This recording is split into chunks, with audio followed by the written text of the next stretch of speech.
As Extra-Dimensional Crisis is coming to a close and EV Grove is going to be released next week, I think it's a good time to give our final thoughts on Extra-Dimensional Crisis. I have a lot of the cards that I ranked early in the set that I'm going to be talking about, and talking about how my opinion shifted on some of these, and overall just talking about what a set this was and what this season was like for ranked. I have to say, dropping down from Master Rank to Ultra is not as punishing at all as the first huge climb up to Master Rank, so I greatly preferred that this season. A lot of the decks that I enjoyed this season were the decks specifically made out of this set, and I find that, just me personally, I enjoy playing the newest thing that is coming to the game, whether or not it's the greatest thing at all. Like, I liked Wishy-Washy a lot when that was a thing. I really enjoy sort of the gimmick of the set and trying to make that work. And the Arceus set, you know, we had Arceus Heatran and Raichu and Tyranitar. There were a lot of really cool decks that came out of that might not necessarily have been the most meta things possible, but they were formidable enough to climb the ranked ladder, and it was cool getting some wins with this new sort of mechanic that was introduced in the game. And this set was no different. In Extra-Dimensional Crisis, we had Ultra Beasts come to the game, and so many cards that revolved around them. I don't know if we'll see any Ultra Beasts in the future. So far with Pocket, it really does feel like a set has an individual mechanic outside of the larger sets that sort of add huge swaths of stuff to the game. But the smaller sets have sort of an individual mechanic that is specifically tailored to that set. And then in the future, we haven't seen them really updated on, right? We don't have any new Arceus links or anything like that. So I don't know if we'll have any new cards for Ultra Beasts at any point. But let's talk about what was in this set and how it changed the game. I'll start with cards that feel specific to Extra-Dimensional Crisis that probably aren't going to have a long lifespan unless they continue to update them. So let's talk about the Ultra Beasts first. The Ultra Beasts we had in this set were Celesteela, Stakataka, Naganadel, Guzzlord, Nihilego, Xurkitree, Blacephalon, and Buzzwole. I think I got them all right there. If I missed one, I'm sorry. But there you go. Those are all of the Ultra Beasts that were released in this set. And they also had cards that specifically worked with them. We had Beast Wall, Beastite, and Lusamine. Oh, I think I missed Pheromosa and Kartana. I'm pretty sure I did. So apologies to Pheromosa and Kartana. So talking about the Ultra Beasts, I think a lot of the cards were really cool. I think Beastite and Beast Wall were both like situationally, whatever. Lusamine obviously was crazy good, so unbelievably powerful for these cards, as well as Celesteela. Between Celesteela and Lusamine, you could build multiple Ultra Beast decks that could operate within both of their powers, right? Lusamine able to generate extra energy from your discard pile onto an Ultra Beast once that Pokemon had, once your side had already lost a point. And then Celesteela, Ultra Thrusters, kind of broken, just allowing you to move Pokemon around from the active to the bench. And if you have two of them, right back into the active spot, so you could swing with something like Buzzwole EX. Then if you take a look at the rest of the set, we had Tapu Koko EX, which is a pretty cool lightning card. It might actually stick around for a little while. We had Lycanroc EX, which was bad. We had Dugtrio, which was bad. And then, of course, Buzz and Guzz, which I talked about there briefly. I think overall, the EX Pokemon weren't stellar in this set outside of the Ultra Beast, but I guess that's kind of to be expected in a set like this. We also had the supporter cards Gladion and Looker. Looker is Looker.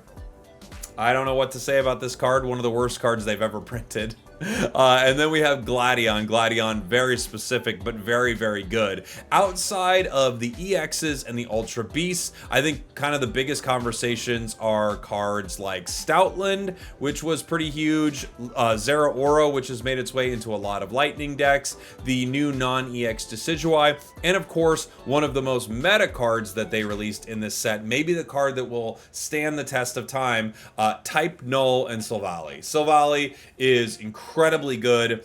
2 energy, allowing you to swing normally for 50, or if you've played a supporter card on your turn, 100 damage. It's also colorless, so you can put it in so many different decks.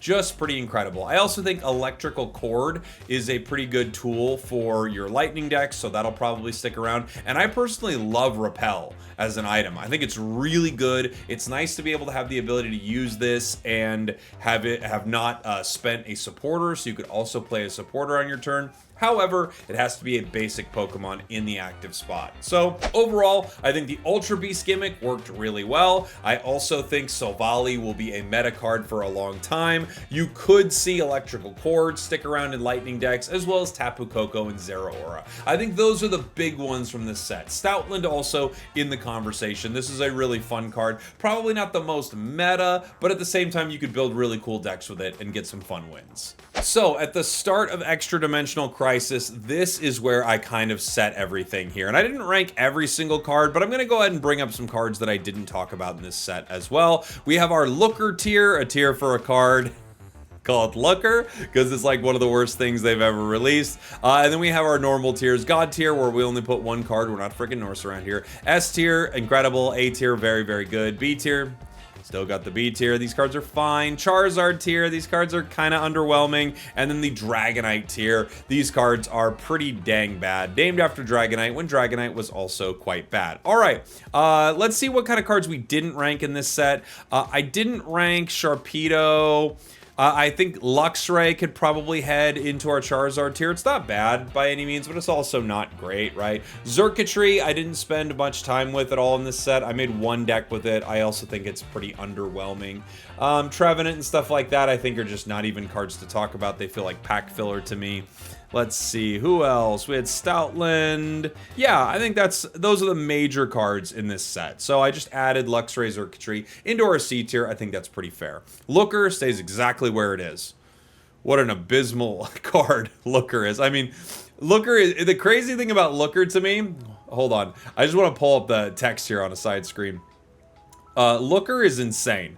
Your opponent reveals all the supporter cards in their deck. And then you go and play the match as normal, because if you played this game for a little while, you know all the supporter cards in your opponent's deck, and if they have a sneaky one, it is what it is. If they're planning on playing blue and you didn't expect it, well, now you saw it today. You definitely don't need Looker. The next card that I had in our Dragonite tier is the Beast Wall. I actually think this is probably better than D tier. I'm going to move it up to our C tier. So this allows you to take minus 20 damage onto your Ultra Beasts. However, you can only use it if you haven't lost a point. So early on, I think this is a pretty good card. Later in the game, it is what it looks like, an absolute brick. I think for that, the best I could do is C tier, but I don't think it's a super great card. We talked about Luxray and Xurkitree. Lowland Dugtrio I actually think is kind of fine, like bad fine, right? Its amount of damage for 2 energy isn't the absolute worst. I've made a couple fun decks with it, but there's no question it's one of the lower tier cards for sure. I think it's actually not the worst EX in the set. However, I think that belongs to Lycanroc EX. So Lycanroc EX, 130 damage, which is pretty good for 3 fighting energy, and you have to discard an energy, and it only has 150 HP, and it's weak to grass, which is incredible in the meta right now. This is actually, in my opinion, the worst EX from the set. Lycanroc will head down to the Dragonite tier. I think it's just unfortunately very bad, but I'm hoping in the future there will be something that can maybe pull it out of being one of the worst cards in the game. Next we have Beware. Beware is terrible. It's cheesy, it's fun, it's not good. I'm gonna put it in our Dragonite tier. You have to hit 2 coin flips to knock out an active Pokemon. So you've got a 25%er for 3 energy. Fun card, very bad. Super cheesy. If it works, like, I assume it would be so annoying, but oh my gosh, such a bad card. Next up we have Stoutland. So there are a few here in the C tier that my brain was going, look, I like the flavor of these cards, and I hope that they're going to make something cool. However, I didn't know. I hadn't spent a lot of time with them. A lot of times when you see cards like this, they're more gimmicky than they are good. Stoutland, I would move up to our B tier. I actually think Stoutland is a pretty good card, and given that it's colorless, we could see this card used in the future as well. Guard Dog Visage, as long as this Pokemon's in the active spot, attacks used by your opponent's Pokemon cost 1 more. I actually had a lot of fun with this card. I think it's solid. I think B tier is where I'd put something like this. Like, it's good, not great, very specific. Yeah, I think that's where I'd put it. Crocodile, super fun, not good. Not a good card. The thing with Crocodile is it costs 3 energy, and it's a stage 2. It requires too much. It requires way too much. If it costs 2 energy, like Stoutland, I think there'd be a conversation right there. But because of that, I think the best I can do, maybe I'll keep it C tier. It's quite bad. It's like cheesy nonsense. Passimian, I would have to say the same thing. It's not good. It's very specific. It's, you know, 2 energy to deal 40. If you've got another one, it deals 80. Nah, I don't like it. Same thing with Claydol. I'm not really changing my mind on it. Maybe in the future, when the meta is super heavy, like healing based, you could see some good situations to run this card. Right now, I just think it's just kind of nothing. There's really nothing going on with it. Now let's talk about a card I was way off on, and that was Shiinotic. Shiinotic is so good. And in certain decks, this thing feels broken. I didn't know whether or not it being a stage 1 would hurt it too much to allow you to really get value out of it. But holy, this card is so good. I would say this is an A tier card. Definitely the kind of card that could stick around into future sets. And when I'm looking at a set, like things in my A tier would either have to be insanely good for the set we're in, or in the future they also get really good value, right? Stakataka, I'm gonna keep where it is, kind of like a nothing of an Ultra Beast compared to the others. 2 energy to do 40 damage is just very, very low. It's got a cool ability, but yeah. Blacephalon also staying in my C tier here. Blacephalon is kind of a fun card because, you know, 130 damage is pretty solid, and pairing it with Lusamine is good, but the best I think you can make out of this is just a cheesy deck. There are just too many other cards that work like this, but better. Moving up to our B tier, Stoutland's going to stay there. Beast-Type, very specific. I'm going to move it down to my C tier. I actually played with a lot of it this season in my Buzzwole decks, and there were times that the extra damage we were able to get from it could be a game changer, but it just felt like not a...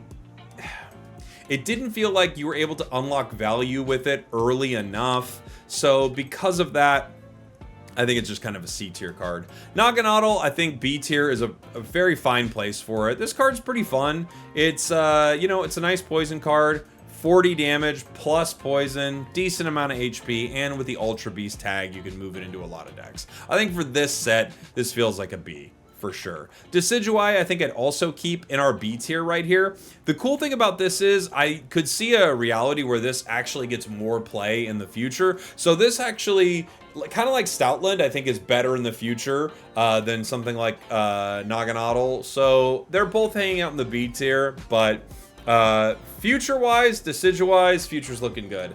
Not so sure about Naganadel. Next, we have Kartana. Kartana in this specific set, I think I was underrating. I put it in the B tier, but I think it's actually closer to the A tier. I think Kartana's really good. 40 damage is solid, but the biggest thing is it's an Ultra Beast. It costs 1 energy. It's grass, so it can use any of the cool grass stuff, Leaf Cape, Erica. It's like... Sometimes it can be really frustrating for your opponents to even take Kartana down while it's doing really solid damage. So I'm moving it up to our A tier. We talked about Shiinotic already. Shiinotic might be S moving into the future. The you know, nice ability for it to attack with colorless damage also helps deal with things like Oricorio. Tapu Koko EX I think is fine. I actually think I'm going to lower it back down to the B tier. I think this is a decent EX. Not terribly... like not terribly meta, but also not bad really at all. And that's kind of where I feel like the B tier is, like not the most meta thing, but also not bad. And I think that's a pretty fair place to put it.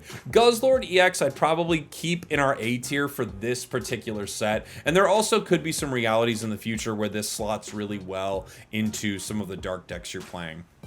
Gladion's an interesting card.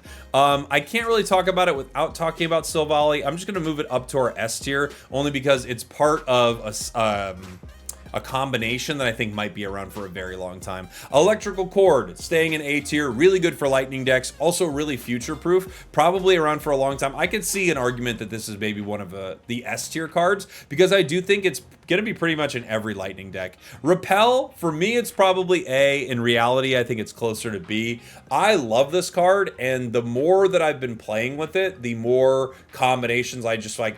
I love this. It slows my opponents down in some really annoying ways, especially into a Silvally deck. You know, they put 1 energy on type null, they attack with it, I repel it, send it to the bench. They're like, they can't get it back in and attack. Like, I found it to be really good in this meta, but I don't know how that's going to look in the future.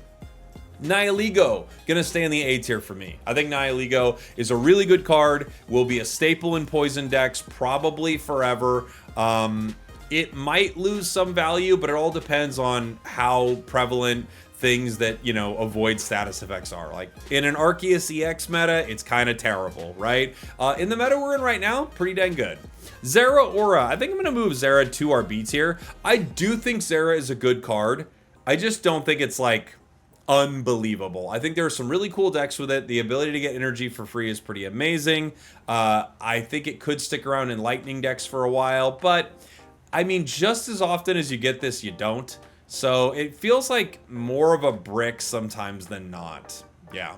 I talked about Pheromosa a little bit when I was talking about Kartana. I think Pheromosa stays in my A tier. Really good card. Again, the Ultra Beasts in the set. You know, when you're not running Celesteela and Buzzwole and stuff like that, these cards aren't as good, but dang, they're good. Celesteela, I put in the A tier, and my reasoning before was that it was very specific to this set. However, in this set, it is clearly S. It is such an unbelievably good card. One of the stars of the entire set. I'm going to move Buzzwole back down to our S tier just to talk about the real superstar cards of the set. Buzzwole, Celesteela, Lusamine, and then Silvally with Gladion, right?